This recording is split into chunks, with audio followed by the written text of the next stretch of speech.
승진도 쭉쭉하고 너무 힘들어요. 경기가 좋아져서. 담배 좀 끊어요. 여보, 나 승진했어. 엄마, 나 합격이래요, 합격! 나 담배 끊었다. 당신이 최고예요. 엄마, 사랑해요. 고마워요. 기분 좋은 소식. 세기스타 세기보청기.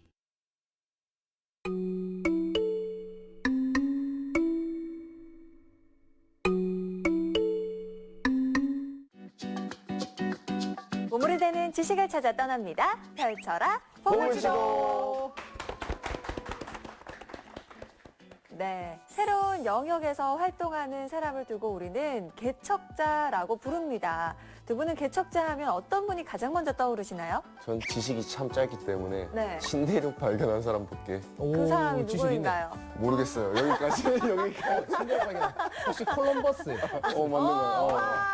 야, 들어봤어. 야, 보물지도 할만하다. 이거. 할만하다. 예. 저는 이제 아무래도 제가 또 버스킹을 하다 보니까 네. 정말 새로운 장소에서 예정되지 않은 공연을 막 하는 이제 이 세계의 다양한 버스커들도 다들 일종의 개척자가 아닌가 이렇게 생각을 해봅니다. 네. 고로 나도 개척자다. 저도 뭐 일종의 그런 활동을 했는데 예. 내 자랑이다. 아유 그런 건 아니에요. 남들이 한 대 사는 거는 개척자가 아니잖아요. 근데 사실 지금 우리가 보물지도에서 여러 지식을 또 항해하고 있잖아요. 네. 예, 이걸 보는 여러분들이 진정한 개척자입니다. 갑자기요? 왜? 갑자기요? 야, 이럴 때는 와 해야지. 알겠습니다. 뭐 이런 분들 말고도 개척자 하면 새로운 영역에서 멋진 활동을 하고 계신 분들이 많이 계시거든요. 이분 역시 마찬가지입니다. K-메디를 널리 알리고 계신 오늘의 선장님 모셔보겠습니다. 선장님 나와주세요. 안녕하세요. 와. 네, 안녕하세요.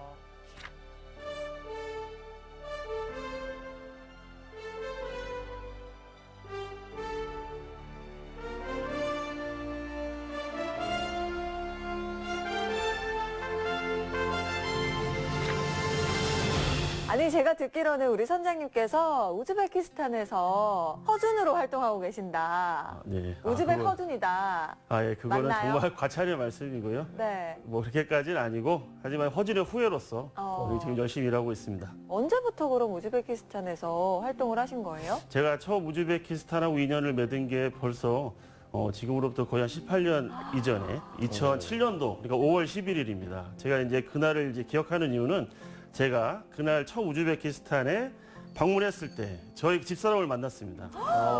그러니까 뭐랄까, 저희 집사람도 네. 그쪽 우즈베키스탄에서 이제 저기 뭐 봉사활동하던 봉사 단원이었는데 제가 이제 신규 단원으로 갔을 때 있던 단원들이 맞이해 주는데 제가 거기서 이제 처음 만나서 이제 딱 보고 이제 결혼하자 그래서 어머. 결혼하게 되었습니다. 집에 가셨는데 막 5월 11일 아닌 거 아니야? 5월 12일이고 막. 그럼 또 큰일 납니다. 알겠습니다. 우리 선장님과 함께하는 우즈베키스탄 한의학 이야기 지금 바로 시작해 보도록 하겠습니다.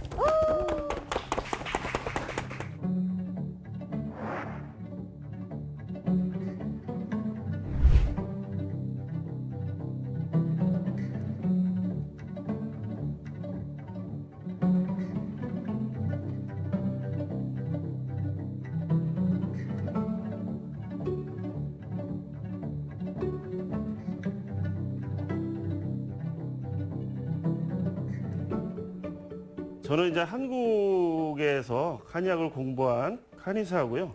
제가 이제 2003년도에 한의사 면허를 받았습니다. 그러니까 벌써 한 23년 됐는데, 근데 제가 이제 우즈베키스탄에서 한의사로 활동한 게 벌써 지금 12년이거든요. 그러니까 한국에서 한의사로 산 그러한 좀 날들보다 제가 이제 우즈벡에서 한의사로 활동한 이제 그런 기간이 훨씬 더 이제 많다고 보시면 되겠습니다. 저는 한국의 이제 준 정보기관이라고 할 수 있는 한국국제무단에서 근무하고 있고요. 이제 외국으로 한의사나 의사들을 파견시켜서 이제 그쪽 나라의 의사들한테 여러 가지 한국의 의료 기술을 알려주는 이제 그러한 역할을 하고 있습니다. 그래서 벌써 총 합치면 12년 동안 근무하고 있고요.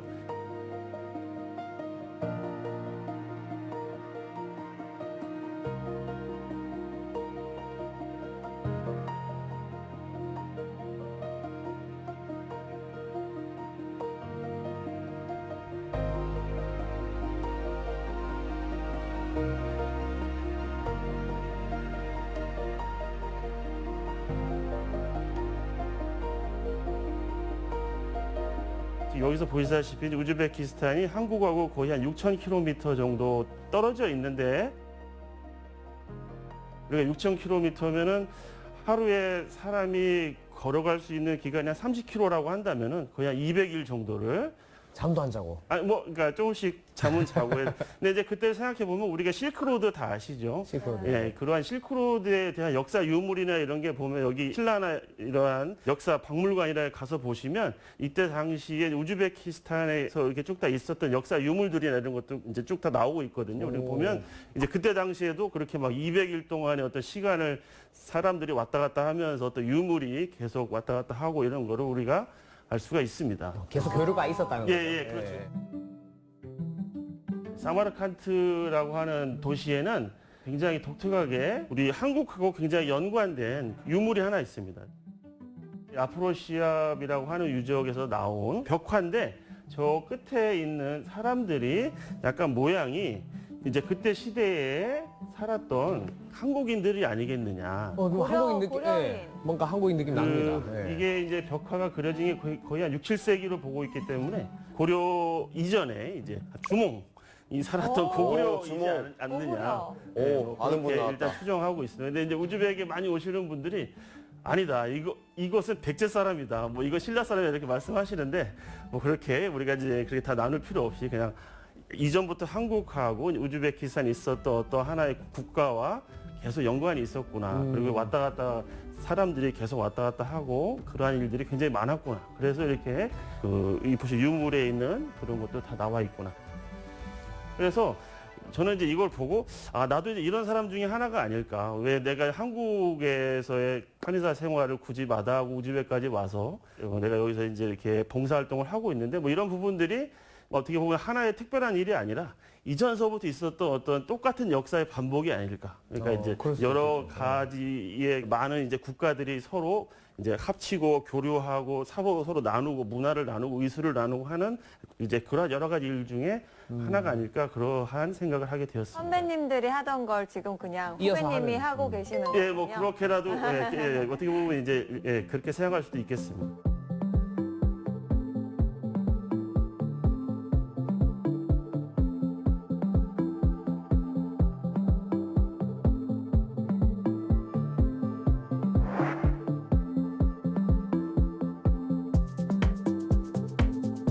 제가 뭐 우즈베키스탄의 어떤 특별한 어떤 목적을 가지고 의식을 가지고 간 건 아니고요. 제가 마침 졸업했을 때 병역을 대체할 수 있는 프로그램이 있어서 요거 하면 조금 3년 동안 좀 뭐 재밌게 보낼 수 있겠다 해서 그냥 그렇게 해가지고 이제 지원을 했습니다. 그래서 이제 거기 가서 논사훈련소에서도 이제 훈련 받고 한국국제연합단에서도 또 훈련 받고 해서 이제 우즈베키스탄으로 파견이 돼서 근무하게 되었는데, 근데 또 마침 거기에는 한국 우즈베키스탄 친선 한방병원이라고 있었습니다. 그거는 한국에서 만들어준 어떻게 보면 선물 같은 병원이었는데 한방병원.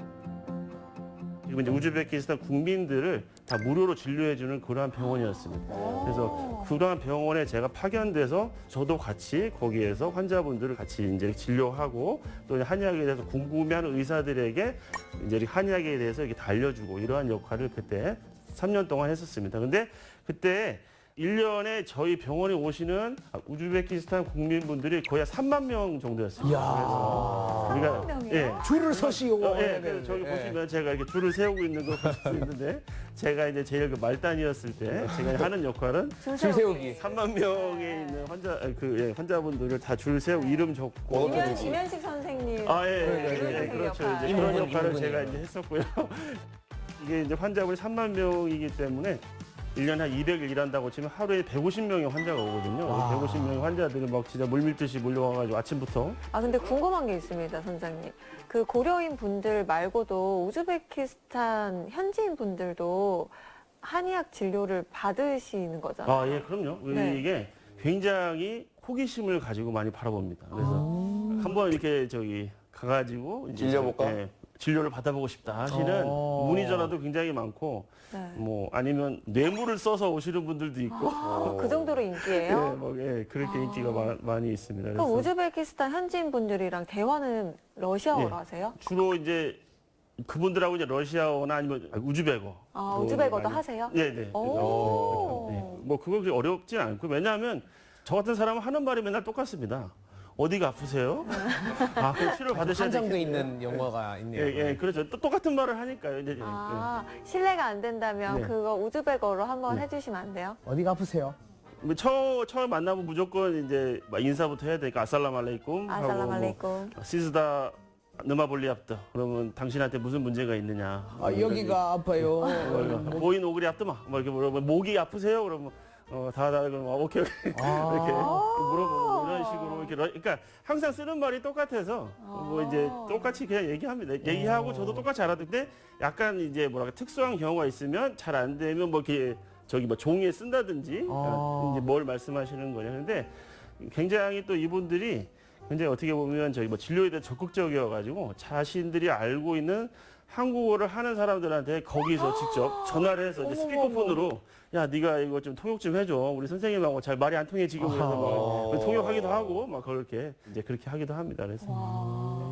그래서 뭐 사실 뭐 진료하는데 정말 뭐 크게 막 이렇게 어렵거나 그러진 않습니다. 이 환자분들이 다 적극적으로 그렇게 어떻게 하니까, 하면 네. 진료를 잘 받을 수 있을까 생각하시고 그분들끼리 적극적으로 진료에 임하셔서 굉장히 저도 뭐 선수할 때 허리에도 침 맞고 해서 네네.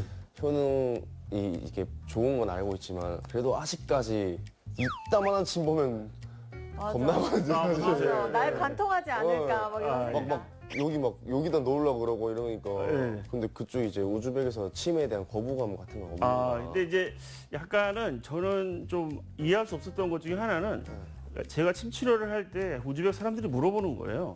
그게 혹시 일회용 침이냐고 물어보는 거예요. 그래서 당연히 일회용 침이지 무슨 뭘 이상한 걸 물어보냐고 했더니 알고 봤더니 우즈벡은 잘 안 쓰는 거예요, 일회용 침을.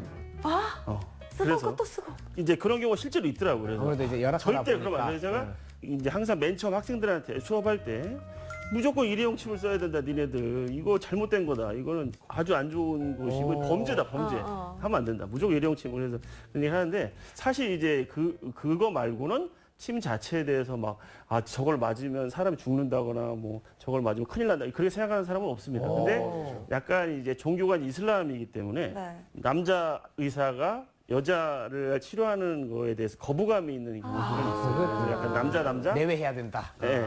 그러니까 남자 여자 이렇게 나눠서 치료 받기를 원하시는 거. 근데 사실 그런 거 말고는 침이 아주 큰 거라 하더라도 특히 뭐 이제 엉덩이라든지 이런 데는 살이 많기 때문에 작은 침은 안 되거든요. 장침이 필요한데 그런 거를 제가 해드리면 한국의 할머니들하고 반응이 똑같아요. 앓는 소리 하시다가 시원하다 뭐 이렇게 하신다든지 뭐 한국 할머니들처럼 어떻게 보면 이제 우즈벡에서 활동하지만 이제 한국에 있는 것처럼 할머니들의 반응은 똑같구나. 나이 들면 다 똑같구나. 이렇게 굉장히 인기가 많았고 또 그것뿐만 아니라 뭐 여러 가지 봉사활동이라든지 그런 것도 어떻게 보면 한 지역에서만 할 수가 없고 여러 군데에서도 많이들 우리 한의학 봉사활동을 좀 해달라고 요청이 많으셔가지고 제가 직접 거기에 가서 환자분들한테 같이 이제 진료해드리고 시골로 이제 다 내려가서 이제 하는 거죠. 아무래도 또 이제 어떻게 보면 이때는 BTS가 이제 아직은 없던 시대인데요. 네, 그러게요. 네. 이제 그때는 굉장히 우즈벡에 인기 많았었던 거는 이영애 배우님이 대장금. 나오신 예. 오.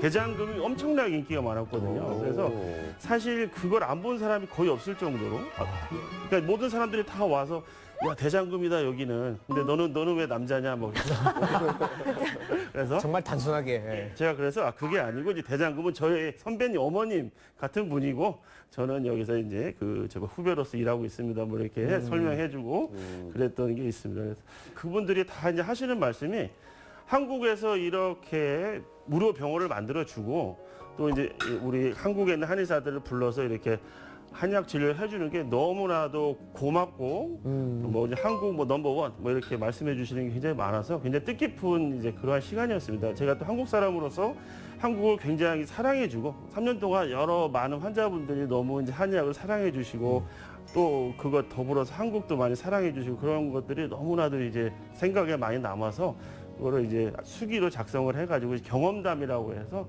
제가 이러한 책을 한 권 또 이제 이렇게 또 만들기도 하고 해서 작가님 또. 여러 가지로 굉장히 좋은 기억을 안고 한국에 제가 이제 오게 되었습니다.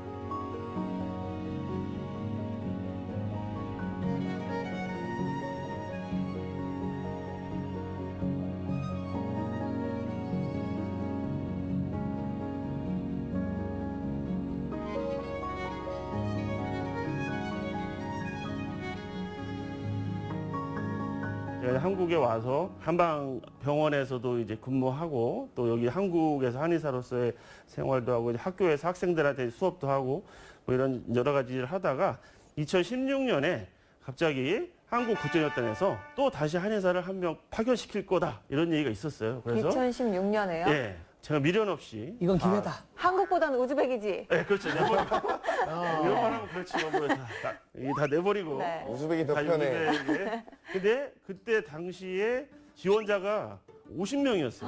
한 명 모집해서 50명이 우와. 지원했다고 하더라고요. 그래서 이렇게 많은 우리 젊은 한의사들뿐만 아니라 또 나이 든 한의사분들은 뭐 아무튼 50명이 한꺼번에 그 한 자리를 목표로 50대 1. 예, 그렇죠. 50대 1로 왔는데 제가 그중 1등 했습니다. 뭐 근데 아무래도 그 전에 제가 수상 뭐 여러 이력도 가지, 있고. 예, 네. 그 중에 해서 오디션을 치르셨습니까? 그때 면접 보고 하는데 네. 제가 이제 뭐 한 가지 좀 저기 뭐 힌트를 말씀드리면 면접에서 마지막에 이제 그러니까 영어나 아니면 당신이 알고 있는 외국어로 자기소개를 하라고 이렇게 말씀하셨는데 네. 제가 이렇게 보니까 다 영어를 아시는 것 같더라고요. 네. 그래가지고 우즈벡어로. 그냥 뭐 러시아어로 막 했거든요. 그랬더니 아, 우리가 못 알아듣는다고 그냥 막 하는 거 아니에요? 그래서 그건 아니고요. 제가 이제 뭐야 지금 열심히 잘 말했습니다. 그랬더니 네.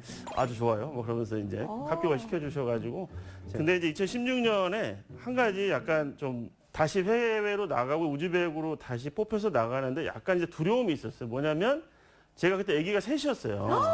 6년 동안 애국자시다. 그, 예, 6년 차인데요. 애국자라고 야. 저를 표현하고 싶은데 네. 그 제가 볼 애를 그때 6년 사 애를 셋이나 낳아서 근데 이제 아니, 저 혹시 그래서 더 떠나고 싶으셨나요? 우즈벡으로? 아닙니다. 그건 꼭 아닙니까? 그렇게까지는 아니고 근데 약간 좀 그런 거 있었어요. 뭐냐면 우리 이제 아이들한테 네. 너의 엄마 아빠가 어디서 어떻게 살았는지 아니면 어디서 어떻게 만났었는지는 한번 이제 보여주고 싶었어요. 아, 그러면 아이들과 다 같이 가신 거예요? 네네. 아. 네, 그렇죠. 나도 가면 큰일 나죠. 아. 큰일 나죠. 나도 가면. 네, 그래서 무지하게 가방이 많았습니다. 그래서 가방 막 또 그때 애들이 막 어려서 자기 가방 못 메니까 막 다 메고 지고 해서 그때 저기 뭐 비행기에서 이제 승무원 선생님이 저 보고 어디 이렇게 저기 막 멀리 가시나 봐 이민 가시나 봐요. 그래서 이민은 아니고요 파견 근무하러 갑니다. 그래서 아무튼 그렇게 해서 야. 이고 지고 우즈벡으로 갔는데 한 가지 또 이제 문제가 있었습니다. 뭐냐면 제가 이제 6년 만에 갔을 때는 이제 이전 생각을 하고 가서 똑같이 한우추산방병원이 있고 무료 병원이 있고 많은 환자가 있겠지. 그 환자분들한테 뭐 이제 한약 봉사활동 하면은 뭐 크게 문제 없겠지라고 그냥 약간 약간 안이하게 생각했던 거죠. 근데 막상 갔더니 그 병원이 없어졌어요. 그 병원이 없어지고 이제 한국제일단하고 우즈베키스탄 정부하고 얘기를 한 거는 이 송영길 선생을 이런 전통의학 이제 환자 진료를 하는 조그만 이제 한국으로 치면 이제 보건소 같은 데에 이제 보내가지고 이제 활동을 하게 해라. 그렇게 돼가지고. 그럼 군 생활 때 있었던 한방병원이 없는 상태로 그 병원 자체가 다 없어졌습니다. 그리고 뭐 그때 당시 알았던 사람들 그때 당시에 그 병원에서 같이 오랜 시간 동안 이제 근무했었던 사람들이 다 이제 없어지고 없는 상태로. 다 이제 다른 데로 가고. 다시 맨 땅으로. 네. 네, 그렇죠. 야. 완전 진짜 맨 땅에 헤딩하는. 그래서 정말 힘들었습니다. 제가 지금 여기서 이런 말하면 그렇지만. 한번 그 헤어진 여자하고는 다시 만나면 안 된다. 뭐 이런 얘기를 하고 싶어요. 네, 그래서 그러니까 우즈벡이랑 한 번 헤어지고 네. 그냥 거기서 끝냈어야 되는데 그냥 뭐랄까 좋은 추억을 가지고 끝냈어야 되는데 네. 다시 갔더니 너무 힘든 거예요. 그래서 후회했겠네요. 아니, 근데 후회했겠네요. 궁금한 게 있습니다. 네. 그 문전성시를 이루었던 병원이 왜 없어졌나요? 이게 이제 어떻게 보면 무료 병원이기 때문에 뭐랄까 좀 예산을 계속해서 거기다가 이제 투자할 수가 없는 한계가 그런 있었군요. 상태고 이제 우리나라 사람도 지금 무료로 다 못 해주는데 어떻게 무료로 해줄 거며 그런 여러 가지 그래서 그런 문제가 있어서 그냥 조그마한 진료실을 줄 테니까 거기서 환자를 보시고 하시라. 그래서 이제는 아무것도 남아있지 않은 그런 상태였습니다. 그래서 처음부터 다시 시작을 했죠. 이제 그래서 이제 너무 좀 힘들었으니까 이제 계약 기간이 만료되는 2년이 끝나면 한국으로 그냥 돌아갈까. 그래서 근데 제가 이렇게 다시 한번 생각을 해보니까 제가 우즈벡에서 좀 여러 분들을 많이 만나고 하면서 좀 마음에 많이 어떻게 보면 이렇게 저희 용기를 많이 얻었습니다. 그래서 이제 그런 부분에 대해서 제가 좀 말씀을 드리려고 이제 지금 합니다.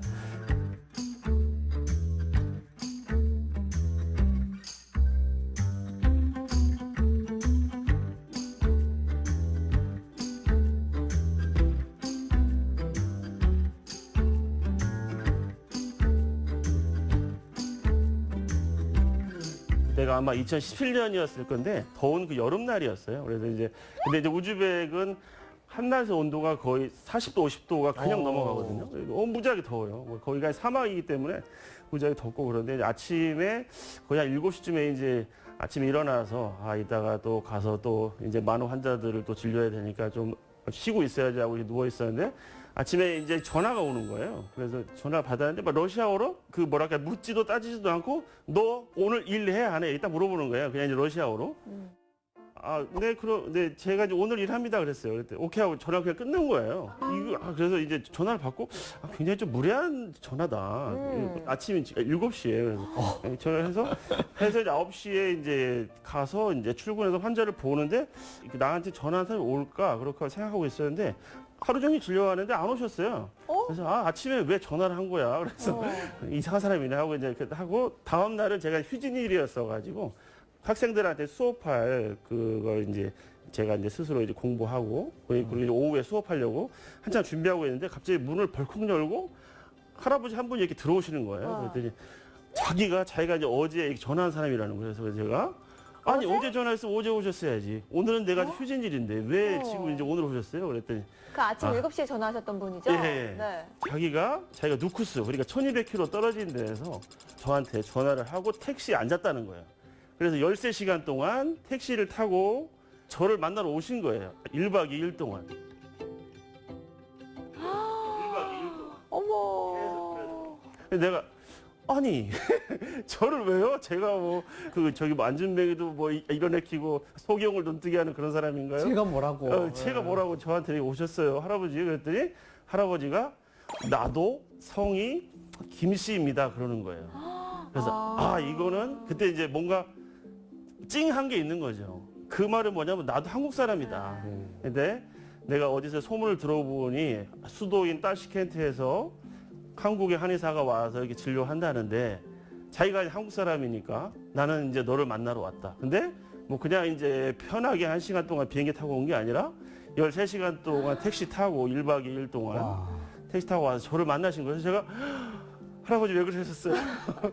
근데 이제 그때부터 이제 할아버지하고 이제 사이좋게 이제 돼서 할아버지 성함도 알게 되고 전화번호도 알게 돼서 제가 할아버지한테는 언제든지 전화하시라고 전화하시고 오시면 제가 언제든지 있겠다고 이렇게 하시는데 그분이 계속 이제 오셨어요. 그래서 주기별로 이렇게 오시고 1박 2일 동안 택시를 계속 타시고. 택시 타고. 아니 근데 1박 2일 동안 그렇게 주기적으로 계속 택시 타고 오시면 없던 병도 생기실 것 같은데 너무 힘드실 것 같은데. 그래서 이제 어떻게 보면 약간 저는 이렇게 얘기하면 그렇지만 한국 사람들이 막 미국에서 온 재미 교포들은 약간 좀 높게 보고 고려인이라든지 아니면 조선족 이런 사람들은 이렇게 약간 좀 별로 이렇게 안 좋아하고 소수 취급하는 그런 부분들이 있는데 저는 이제 그때 아주 강하게 느꼈어요. 그래서는 안 된다. 그래서는 안 되는 거고 이게 똑같이 이게 다 영어로 쓰면 다 KOREAN 코리안이거든요. 코리안이죠. 미국에 살아도 코리안이고 우즈벡에 살아도 코리안이고 중국에 살아도 똑같이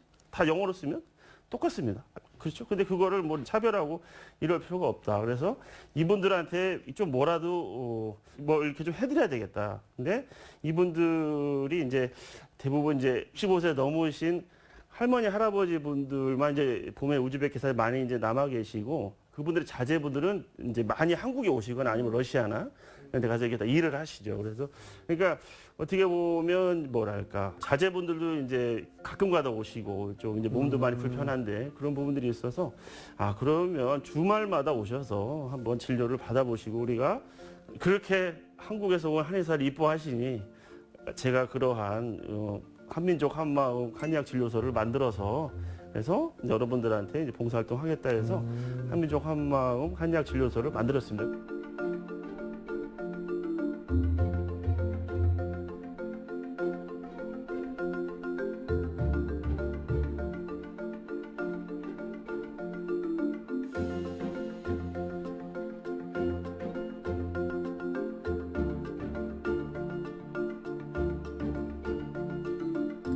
저걸 만든 거는 우즈벡에 있는 고려인 문화의 집이 있어요. 네. 그 고려인 문화의 집에서 고려인 회장님께서 특별하게 이제 방을 하나 내주시고 송 선생님이 여기서 항상 이렇게 진료하세요라고 방도 만들어주시고 하셔가지고 거기서 환자분들한테 이렇게 진료도 해드리고 같이 이렇게 막 이야기도 듣고 했습니다. 그래서 처음에 갔을 때 이제 고려인 분들이 그분들만의 특별한 사투리가 있어요. 뭐라고 하시냐면 할머니 요즘 좀 어떠세요? 그러면 일 없어, 일 없어. 댕기기가 조금 바빠 이래요. 그러면 일이 없다. 구직을 하셔야 되는데 돈을 벌어야 되는데 일이 없나 보다. 또 막 이렇게 왔다 갔다 댕기시는 게 너무 바쁘신가 보다라고 생각했는데 그게 아니고 괜찮다는. 네. 괜찮다 괜찮다. 근데 조금 걸어갈 때 약간 다리가 아프다 뭐 이런 말이에요. 근데 처음에 그 말을 듣고는 왜 자꾸 일이 없다고 하시지? 그래서 저한테 한국에 보내달라는 얘기예요. 그랬더니 그런 게 아니고 그냥 아프지 않다고 크게 아프지 않다. 오케이라는 말이 이제 그렇게 말씀하시더라고요. 그거 북한말이나 연변말처럼 약간의 이쪽은 사투리 느낌. 예. 그런 사투리인 것 같습니다. 또 환자분들이 이제 다 이제 저기 진료를 마치시고 나가시면서 하시는 말씀이 아슴 차이요. 아슴 차이. 아슴 차이요. 그래서 저는 처음에 숨차다고 그런 줄 알고 숨 차이요. 이게 심장에 숨 문제가 차이요. 있나 보다. 큰일 났다. 이거 119 불러야 되나? 그게 아니라 네. 이렇게 진료를 해주셔서 감사합니다. 고맙습니다. 이런 말을 아슴 차이요라고 하시더라고요. 그래서 아슴 저도 차이요. 이제 그 말을 배워가지고 할머니 요즘에 일 없죠? 그래 일 없어. 뭐 이렇게 얘기도 하고 저도 나갈 때 이제 아슴 차이요라고 같이 말씀드리고 그래서 이제 그러면 거기서는 우리나라 말과 네. 그 우즈베키스탄어를 좀 같이 혼용하나요? 예, 그래서 특히 이제 고려인 할머니 할아버지 분들은 저한테 오셔서는 항상 제가 이제 러시아어로 뭐 이제 말씀을 드리면 러시아말 하지 말고 한국어로 해달라고. 왜냐하면 자기 한국을 듣고 싶다고. 자기가 한국어를 잘 못하지만 당신이 하는 한국말을 좀 듣고 너무 나도 슬퍼요. 뭐 그렇게 말씀하셔서 약간 좀 찡한 그런 게 있었습니다. 찡하겠다. 예. 그래서 이제 어떤 할머니 한 분이 저한테 이제 쭉 이제 기타 진료를 받으시고 이제 편지를 하나 적어주셨는데 할머니는 한국을 잘 못하셔가지고 손녀분한테 이제 부탁해서 당신이 이렇게 와서 봉사활동 해주시고 그런 게 감사하고 고맙다 아슴 차이요라고 할 수 있는 그런 말씀 해주셔가지고 제가 굉장히 이제 또 마음에 또 용기를 얻고 이게 한국에 지금 바로 가면 안 되겠다. 이분들을 위해서 좀 더 활동을 할 필요가 있겠다. 이 맛에 또 머물러. 예, 그렇죠. 예, 환경이 맞습니다. 열악하지만 또 저런 편지 받으시면 네. 또 뭐 의료봉사 더 해야겠다라는 생각 드시겠어요. 네, 맞습니다. 뭐 어떤 큰 선물보다 저런 편지 하나 적어주시면 정말 두고두고 제가 계속 보면서 그래 이렇게 하시는 사람들이 있구나 네. 생각합니다. 그래서 제가 그때 너무 느꼈던 그거를 좀 이제 많은 분들하고 같이 좀 나누고 싶어서 제가 그거에 대해 수기를 썼습니다. 그래서 수기를 써가지고 제동포 문학 공모전 뭐 그런 데다가 체험 수기를 제가 냈어요. 그래서 그게 대상을 받았습니다. 와.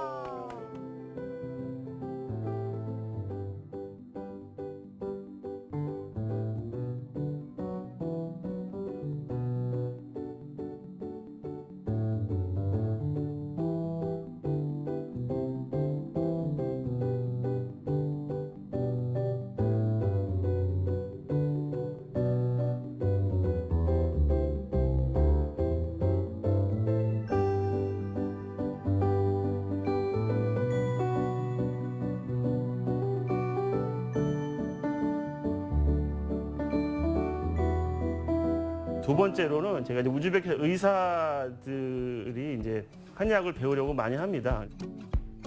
여기가 이제 학생들을 제가 이제 같이 사진 찍은 건데요. 이번 지금 여름에 전국에 있는 학생들을 모아서 한 달 동안 같이 교육하고 한의학에 대해서 이제 수료증과 자격증도 주고 하는 이제 그러한 수업이었습니다. 그래서 굉장히 저 스스로 뜻깊게 생각하고요. 왜냐하면 멀리에서 이제 누쿠스에서 온 학생들도 있는데 학생들 물어보니까 이제 나중에 다 끝나고 야 이제 너는 저기 갈 때 누쿠스 갈 때 어떻게 가냐 그랬더니 저는 버스 타고 갑니다 그러는 거예요. 그래서 버스가 있어 그랬더니 버스도 거의 한 1박 2일 간다고 뭐 그럴 정도로 그러니까 그렇게 멀리서 이렇게 와가지고 공부하겠다고 와서 한 달 배우라는 동안 열정이. 한국에 와서 이제 어떻게 뭐 유학이라든지 이런 것도 굉장히 하고 싶어 하고요. 그리고 뭐 석사과정, 박사과정, 한국의 전통의학을 자기네들이 해서 다시 이제 우즈벡으로 가서 이제 거기서 이제 선생님이 된다든지 이제 교수가 된다든지 이런 것도 많이 꿈꾸고 있습니다. 특히 제자 중에 한 명이 아주 똑똑한 제자가 있어요. 여기서 이제 지크릴로라고 하는 이름인데요. 굉장히 열심히 공부하고 굉장히 적극적이에요. 그래서 이 친구가 이제 사는 데가 수도가 아니라 수도에서 거의 한 450km 떨어진 페르가나라고 하는 데서 계속 이제 와가지고 공부하고 제가 하는 거에 대해서 어떤 진료에 대해서 공부하고 하면서 자기가 굉장히 많이 성장했어요. 성장해서 한국에도 거의 한 4번 정도 와서 한의학에 대해 연수도 받고 그래서 이 친구가 저한테 이제 공부를 해서 이제 크게 병원을 만들었는데 병원의 이름이 이제 아리랑 우즈벡 메디칼 센터예요. 아리랑. 네. 페르가나에 가시면 아리랑이라고 하는 글자가 적혀 있는 뭐랄까 한방병원이라고 할 수 있는 그러한 병원이 있는 거예요. 그래서 이 친구가 굉장히 적극적으로 저런 걸 만들어서 우리가 아리랑, 클로의 아리랑이라고 하는데 야. 그래서 이게 참 뜻깊은 그러한 일이었습니다. 이게 이제 코로나가 끝나고 아마 2022년인가 그때 이제 만들어가지고 쭉 봤는데 이 친구가 저기 잘 보시면 병원 앞에다가 제 사진을 크게 만들어놨어요. 그래서 뒤에 저기. 예, 사진이. 굉장히 부끄러워. 아니 근데 두 분이 계시는데 한 분은 이제 손용훈 원장님이라고 네. 한국에서 이제 교육을 담당하셨던 분이에요. 그래서 저 지크릴로가 우즈벡에서는 저한테 공부하고 한국에 가서는 우리가 이제 한국에서 손용훈 원장님이라고 하는 분한테서 공부를 해가지고 우리 아리랑 우즈벡 메디칼 센터라고 하는 걸 만들어서 하루에 환자를 100명 이상씩 보고 뭐 여기도 이제 외국에서도 환자가 많이 옵니다. 지금 러시아라든지 옆 나라의 따지키스탄, 키르기즈스탄 뭐 아니면 저기 뭐 두바이 막 이런 데서도 환자들이 올 정도로 아주 문전성시를 이루면서 그래서 제가 항상 보고 그럽니다. 너는 참 나보다 낫다. 네가 훨씬 나보다 낫고. 근데 네가 있어서 참 나는 참 여기 어떻게 보면 우즈벡에 있기를 잘한 것 같다. 그래서 너가 제자가 있으니까 갈 때마다 굉장히 뿌듯하고 저 앞에 이제 보면 이제 딱 아리랑 이라고 딱 이름이 적혀 있고 그러면 사람들이 물어본다고 그래. 아리랑이 뭐예요? 아리랑 그러니까 이제 그쪽 나라 사람들 아리랑 뭐 그러면 아리랑은 이제 한국의 유명한 노래인데 뭐 좀 여러 가지 의미가 있다. 뭐 그래서 특히 어떻게 보면 한국이라고 하는 걸 대표할 수 있는 그러한 그렇죠. 말이라고 할 수 있다. 뭐 그렇게. 아리랑 한 소절도 가르쳐 주시지 그러셨어요. 아리랑은 제가 못 알려줬습니다.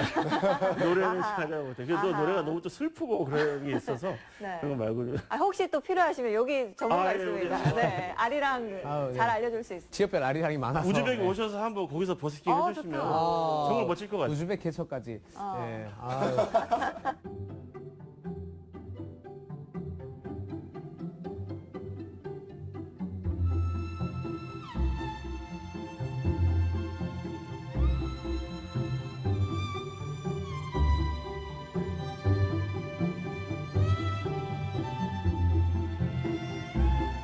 우리가 또 한국이라고 하면 또 한글, 한국어 이게 또 빠지면 안 되지 않습니까? 네. 우리나라의 이제 고유한 언어를. 그래서 제가 이렇게 쭉 알아보니까 학생들이 대부분 다 이제 중국에서 나온 책들을 공부하더라고요. 그래서 그럴 필요가 뭐가 있느냐. 이것을 한국어로 다 바꿔야 되겠다. 그래서 거기에 나온 책에 있어서 한국어와 한글을 다 이제 병기해서 학생들이 한국어와 한글을 바탕으로 해서 한의학을 공부할 수 있도록 제가 그렇게 책을 만들었습니다. 한글로 해놓으면 훨씬 읽기가 또 수월하니까. 그 한글로 되어 있기 때문에 학생들이 이게 뭐지? 하면서 이제 또 한국어도 더 많이 자연스럽게 공부하려고 또 하고 알게 예. 되고. 한국어에 대해서 굉장히 관심도 많이 가지고 이렇게 그래서 쭉 이렇게 7개의 교과서를 만들었고 이번에 한 권이 또 나왔습니다. 그래서 지금 한 8개의 교과서를 한국 한의학을 소개하는 책자를 만들어서 각 학교에다가 무료 배포해서 학생들이 잘 받아보고 읽어보고 할 수 있도록 이렇게 만들어 놓고 있습니다. 그래서 근데 이렇게 해도 학생들이 엄청나게 좋아하고요. 이 책 자체를 구하려고 뭐 인쇄하고 출판 뭐 이런 것들에 대해서도 그리고 제가 거기에 있으면서 그전에는 한국의 한의학을 뭐 이제 알리는 사람으로서 계속 한국의 한의학에 대해서만 관심을 많이 가지다가 우즈베키스탄 전통의학이라고 하는 거에 대해서도 관심을 가지게 되었습니다. 우즈베키스탄의 전통의학의 어떻게 뭐 시조라고 할 수 있는 아부알리 이븐 시나라고 하는 사람이 있습니다. 1980년에 이분이 태어나서 1037년까지 활동하시면서 의학에 대해서 굉장히 많은 아주 방대한 저술을 하셨어요. 근데 특징적인 거는 이분이 쓰신 방대한 저술이 유럽으로 넘어가서 유럽의 현대의학, 서양의학이 바탕이 됩니다. 그러니까 어떻게 보면 전통의학이라고 하는 게 그냥 그 시대에 머물러 있는 게 아니라 계속해서 이어지면서 전통의학과 현대의학이 서로 순환적으로 항보적으로 발전하는 그런 아주 중요한 역할을 했기 때문에 유럽에서는 아부알리 이븐 시나를 굉장히 높은 사람으로 보고 성인으로 거의 추앙을 하고 현대의학의 아버지라고 할 정도로. 근데 지금 이제 우즈베키스탄에서는 아부알리 이븐 시나를 어떻게 보면 우즈베키스탄 전통의학의 아버지라고 하거든요. 그럼 뭐 전통의학과 현대의학은 따로따로 아니냐. 근데 저는 그렇게 얘기합니다. 전통의학과 현대의학이 따로가 아니다. 니네가 소중하게 여기는 지금 아부알리 이븐 시나를 봐라. 그 사람이 12세기에 나온 그 책이 유럽으로 가서 현대의학을 발전시키지 않았느냐. 그래서 어떻게 보면 이제 전체적으로 보면 의학은 하나다. 전통의 현대의 나눌 거 없이 계속해서 발전해 오면서 인간이 어떤 하나의 새로 의학을 만드는 것이 아니라 전통의학이라고 하는 그러한 탄탄한 바탕 위에서 다시 또 과학이 발전하면서 조금씩 발전해 나가는 것이지 서양의학 따로 있고 전통의학 따로 있고 이렇게 별개가 나눠지지 아니다. 네, 별개가 아니다. 제가 이제 항상 이제 그 얘기를 합니다. 그래서 마침 또 우즈베키스탄에서 대통령께서 그분이 이제 2018년도에 앞으로 우즈베키스탄도 전통의학을 발전시켜야 한다라고 하는 법안을 발의하셔가지고 이게 이제 대통령께서 법안을 발의하니까 그 밑에 산하에 있는 저기 막 보건복지부, 교육부 이런 데에서 와 전통의학을 발전시켜야 한다는 대통령 명령이 내려왔어. 그러니까 막 학과를 만들고 병원을 만들고 교육을 시키고 뭐 그러한 붐이 일어난 거예요. 근데 그런 붐이 일어나는데 어떻게 보면 한국에서 온 전문가는 저 하나잖아요. 제가 그러니까 전국 각지를 다니면서 학교마다 강의를 하고 특강을 하고 학생들한테 이제 소개를 하고 이제 교수들을 만나서 한국의 한의학은 이런 식으로 발전했기 때문에 이제 우즈베키스탄도 이런 부분을 많이 중점을 두고 하십시오. 뭐 이런 거에 대해서도 많이 이야기를 해주고 하면서 굉장히 어떻게 보면 몸값이 많이 올라갔습니다. 물론 이제 희소성이 있으니까. 네, 그렇죠. 희소성 때문에 돈을 받진 않지만 서로 오라고 이번 주말을 이용해서 누쿠스 한번 와주시면 안 되냐고 뭐 페르가나 부하라 사마라 제가 안 가본 데가 없어요. 그래서 다 가서 거기에는 학교마다 교수들을 만나서 이게 이제 전통의학 발전하려면 뭐를 해야 되고 어떻게 발전시켜야 되고 대통령께서 이러한 명령을 내렸으니까 앞으로 뭐를 더 중점적으로 하셔야 된다 뭐 이런 거에 대해서 계속해서 제가 이야기를 해주고 있는데 저는 근데 들으면서 왜 이제 우즈베키스탄에서도 전통의학을 다시 부활시키자 하면서 운동을 하고 있다고 말씀을 하셨잖아요. 네네. 궁금한 게 그럼 우리 한의학과 우즈베키스탄의 전통의학과 비슷한 점 그리고 이거는 정말 다르다 하는 부분이 또 현지에서 일을 하셨으니까 잘 아실 것 같아요. 궁금해요. 예. 이제 그 아부알리 이븐 시나 같은 경우에는 종교 자체가 이슬람이었고 그거에 대해서 이제 굉장히 무슬림적으로 생각을 했기 때문에 이슬람 의학의 바탕을 두고 있습니다. 그래서 특별하게 차이가 있다면 아부알리 이븐 시나는 침치료라든지 그런 거를 한 적이 없어요. 그래서 그 부분은 항상 한국이나 중국한테서 우즈베키스탄에 있는 의사들이 공부를 해야 되거든요. 그렇다 보니까 어떻게 보면 지금 이제 중국보다 한 발이 앞서 나가서 교육을 하고 있는 게 이걸 어차피 공부해야 되니까 네. 자기네들의 어떤 전통의학 바탕에는 신치료에 대한 내용이 없기 때문에 어차피 공부해야 되는 건데 한국에서 굉장히 과학적으로 그리고 그러한 부분들이 잘 돼 있기 때문에 한국을 제1 파트너로 생각하고 많이 이제 교육을 받고 있는 거죠. 아, 그렇군요.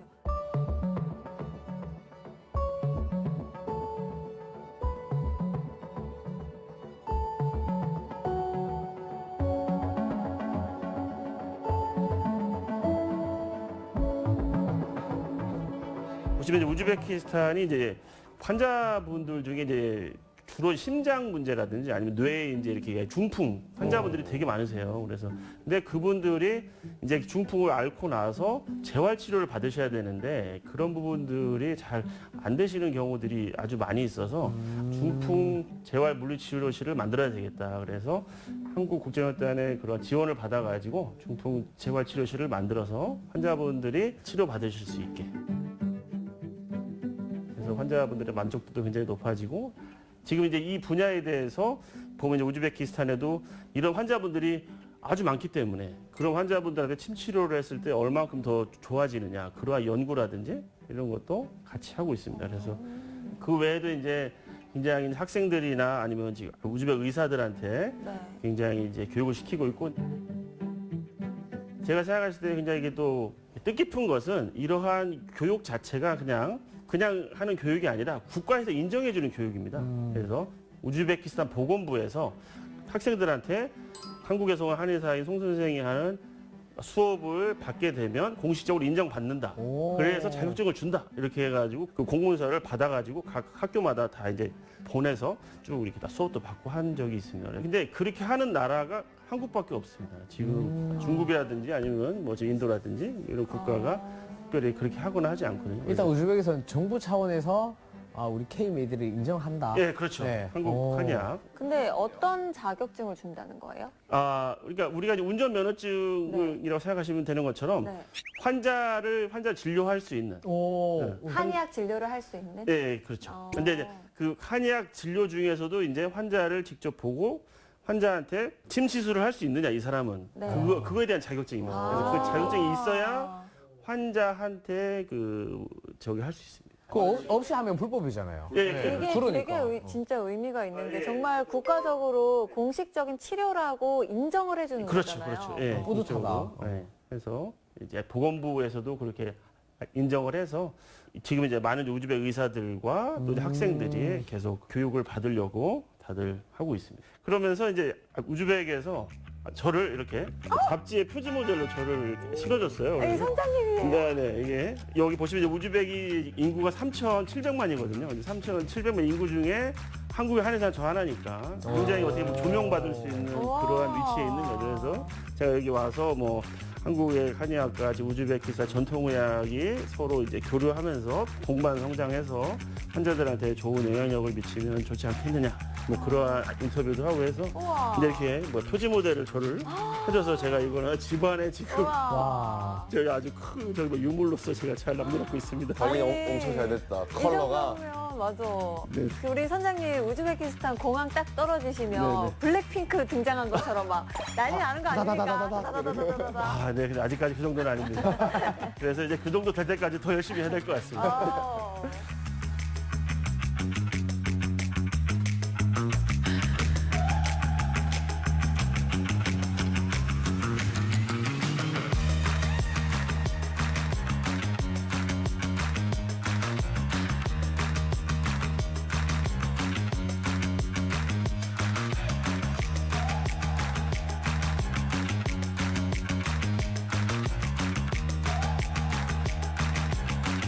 근데 저는 궁금한 게 사실 한의학 하면 침도 있고 네네. 뭐 뜸도 있고 네, 그렇죠. 네. 그리고 한약도 있지 그렇죠, 않습니까? 그럼요. 우리 우즈베키스탄에서 한의학을 이렇게 알리는 활동하실 때 한약에 대한 것도 거부감이 네. 없으신지. 생태계가 좀 다르지 않을까요? 예, 그렇죠. 이제 아무래도 자연 환경도 차이가 네. 많이 사막성 기후고 거기에서 지금 이제 이렇게 자라나는 식물도 전혀 다르거든요. 그래서 우즈벡은 너무 덥기 때문에 어떻게 보면 이제 한국이 자랑할 수 있는 산삼, 인삼 이런 것들 있지 네. 않습니까? 그런 것들은 자랄 수가 없어요.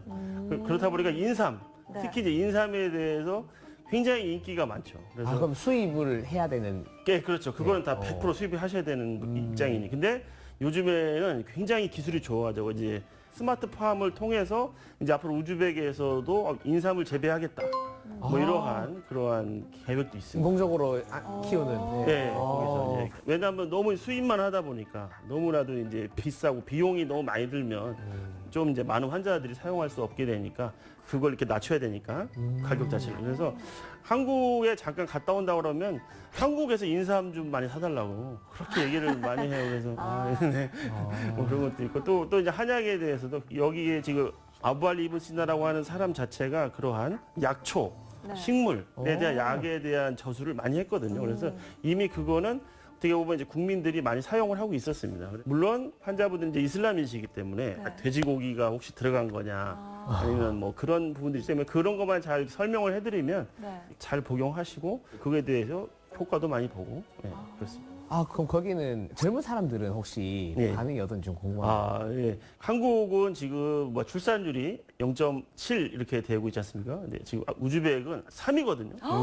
와. 1년에 뭐 100만 명씩 막 애들이 증가하고 있네요. 네, 어. 할 정도로 굉장히 젊은 인구 비율이 굉장히 높고요. 지금 평균 연령이 한 70세 정도이기 때문에 한국보다 한 10년 정도 짧은 상태죠. 어떻게 보면 노동이나 이런 일들을 많이 하는 경우도 있고 해서 굉장히 이 한약에 대해서 호감을 많이 가지고 또 그분들도 많이 생각해요. 왜냐하면 약이라든지 이런 거를 먹다 보면 부작용이나 이런 것 때문에 굉장히 힘든 경우가 있는데 이제 그런 약 말고 다른 방법은 없느냐. 그럴 때 그 부분에 대해 침치료라든지 이런 것들이 굉장히 도움이 된다. 그러면 그러한 치료 방법을 많이 선택을 하시고 그렇습니다. 아, 사실 저는 오늘 쭉 선장님의 말씀을 들으면서 진짜 우리나라 한의학을 우즈베키스탄에 알리는데 정말 개척자다라는 그 단어가 우리 선장님에게 딱 어울리는 단어 아닐까라는 생각이 들었거든요. 그래서 선장님의 앞으로의 계획이나 목표가 더 궁금해집니다. 저는 제가 벌써 이제 12년인데 여러분은 12년 하면 어떤 영화가 생각나세요? 12년. 영화요? 네. 이 보면 영화 중에 노예 12년이 있죠. 그래도 제가 물론 노예는 아니지만 그 긴 세월을 제가 우즈베키스탄에서 적극적으로 활동하고 있는데 물론 이제 어려움도 많았고 한국으로 돌아갈까 뭐 그런 생각도 하고 제가 우즈벡에서 뭐 도둑도 저한테 들어서 돈도 잊어버린 적도 있고 물건도 잊어버린 적도 있고 뭐 힘들고 어려운 적도 많았지만 하지만 처음으로 하는 일이고 저 말고는 아무도 없고 제가 하지 않으면 다른 사람이 아직 할 사람이 없고 하는 그러한 상황이기 때문에 저는 앞으로도 계속해서 이 일을 좀 더 앞으로 더 많이 할 필요가 있다고 생각합니다. 그래서 제가 예전에 면접 볼 때 거기서 이제 교수님들이 물어보셨는데 앞으로 10년 후에 당신의 모습은 무엇입니까? 라고 저한테 물어봤습니다. 제가 그때 뭐라고 했냐면 중국의 중의학이 한국의 한의학을 넘지 못하도록 탄탄한 성벽을 세우는 것을 제가 할 역할이라고 생각합니다 했거든요. 그래서 그러한 역할을 제가 함으로써 우즈베키스탄이 전통의학의 항상 제일 파트너는 한국이 될 수 있도록 이제 그러한 역할을 하고 싶습니다. 와. 와, 너무 자랑스럽습니다. 네. 아, 이제 우즈베키스탄을 넘어서 더 많은 나라에 우리의 전통의학, 한의학을 알리실 선장님의 활약이 더욱더 기대가 되는데요. 그럼 오늘 강의 한마디로 정의를 해주신다면요? 네. 이제 앞으로 저는 한의사이기 때문에 하는 말씀이 아니고 새로운 한류는 한의학이다. 이렇게 생각을 합니다. 왜냐하면 여러분들 다 아시는 실크로드 아시잖아요. 네. 실크로드. 근데 이게 이제 보시면 육상 실크로드가 있고 바다 실크로드가 있거든요. 우리 해상 실크로드. 근데 다들 보시면 아시겠지만 한류가 굉장히 많이 끼친 곳들입니다.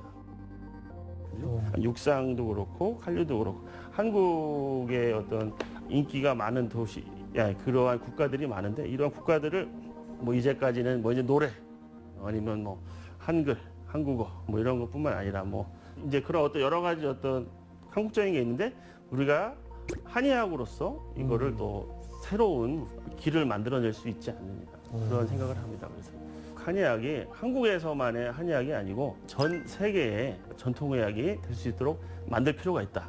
그렇게 하려면 실크로드를 이제 K-메드 로드로 만들어야 된다. 와우. 그거를 많이들 이제 도와주셔야 된다.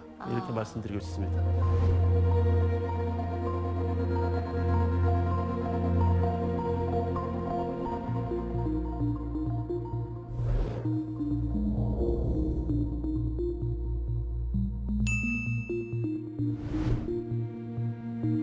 네, K-메디 로드로 만들어가는데 우리도 일조합시다. 아, 그럼요. 네. 두 분은 오늘 어떻게 들으셨는지도 궁금해요.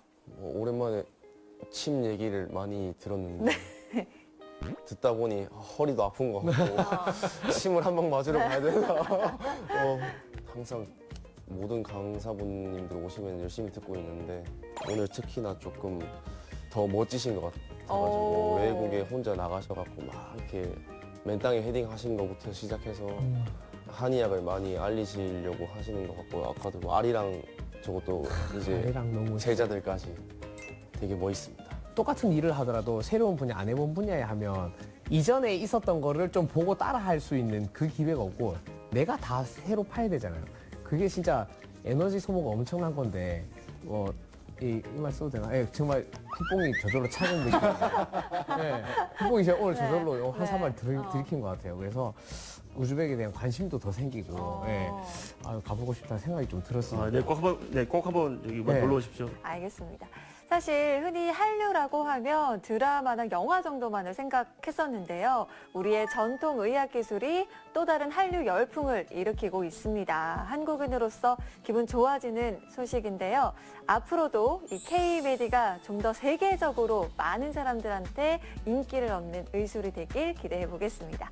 오늘의 지식하기는 여기까지고요. 다음 이 시간 더 흥미로운 주제로 찾아옵니다. 다음 주에도 찾아라 보물소. 예, K-메디.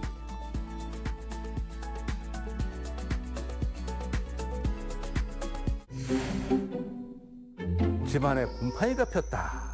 어떻게 생각 드세요? 일단 부정적인 느낌이 바로. 그러죠. 버려지는 빵이 있는데 이 빵에다가 곰팡이를 키워서 그 곰팡이로 가죽을 만들어 보자. 와, 그럼 썩은 빵에서 가죽이 나올 수도 있나요? 또 하나 중요한 거 하나 있어요. 스티로폼을 대체할 수 있어요.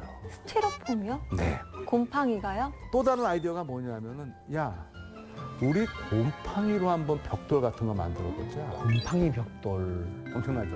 와, 아니 곰팡이만 있어도 해결되는 게 너무 많은데요? 미래에는 진짜 우리가 곰팡이 집에서 곰팡이 옷을 입고 버섯을 먹으며 버섯 의자에 앉아서 살 수도 있겠구나. 쓸모가 너무 많아. 곰팡이가 중요한 애가 되게 많네.